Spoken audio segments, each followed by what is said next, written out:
Mary, he's dead. No, his body's gone. I saw him. I touched him. She reports the very words that Jesus said to her. I see the tears flowing once again from this great lady. How? Is there really hope? Who would ever have believed the story of how she conceived Jesus? Have you thought of trying to tell your mom and dad that one? We know Joseph didn't believe till he had a dream from an angel.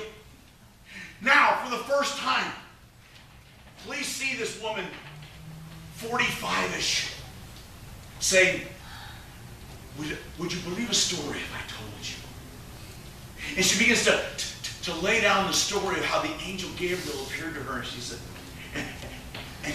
the very words that we read in Luke, that first chapter of the Annunciation, that had burned into Mary's head, that she had repeated at the cross.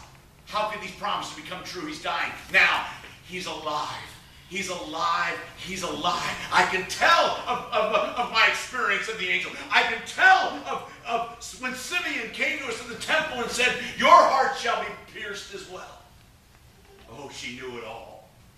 She knew it all. Because where was Mary at? The Acts, the first chapter, and the 12th through 13th verse. This is where Mary was from the crucifixion on. Certainly after the resurrection. Acts, the first chapter, verse 12, where it says, they, meaning all the disciples that watched Jesus ascend into heaven. It was certainly the 12. It was beyond that. Probably all the women as well. Then they returned to Jerusalem from the hill called the Mount of Olives. A Sabbath day walk from the city. About a mile and a half, 2 miles. When they arrived, they went upstairs to the room where they were staying. It was probably the same upper room where the Lord's Supper was given before the crucifixion. Those present were Peter and John and James and Andrew and Philip, Thomas, Bartholomew, and Matthew, James, son of Alphaeus, Simon the Zealot, and Judas, son of James.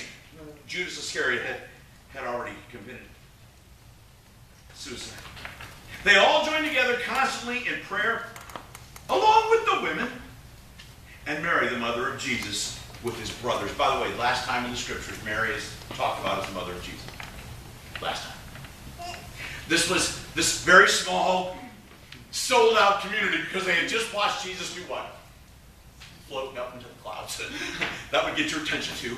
And remember then there was two guys saying, why do you look for him? He's coming back the same way. Just read the whole story, the first part there of the book of Acts. It's incredible. But because of the empty tomb, because they had seen him, because they had eaten with him, because for the last 40 days before his ascension, they had spent time after another. Jesus would pop into rooms. He would pop up next to the Sea of Galilee. Jesus would pop into their lives, teach them. And can you imagine how they would hang on every word? Oh my. And then the claims about Jesus would spread. And folks, billions of people have been born on earth. Only 3 bodies can't be found. Enoch, Elijah, and the body of Jesus. And let me tell you, there has never been more searching done for any body, as in a physical body, than there has been for the body of Jesus Christ over the last nearly 2,000 years. Find the body, shut down Christianity from day one. No. It's all true. See, Jesus is the only person to rise from the dead, never to die again. See, he raised other people from the dead, right? You got all that? Okay? But what about Lazarus? Well, he went on to die again. What about the widow's son that he raised from the dead? Well, he went on to die again. There's kind of a repetitive theme here. But the body of Jesus is gone, unable to be found. So what does all this mean tonight? It means that Jesus is the Christ, sent from the Almighty God of heaven. It's very well defined for us, several places. There's John 3:16 and 17. And I know many of you who've grown up in church, the first scriptures that you memorized, and I've memorized it in so many different versions, I make sure that I read it when I want to read it. John 3:16 and 17, for God so loved the world that he gave his one and only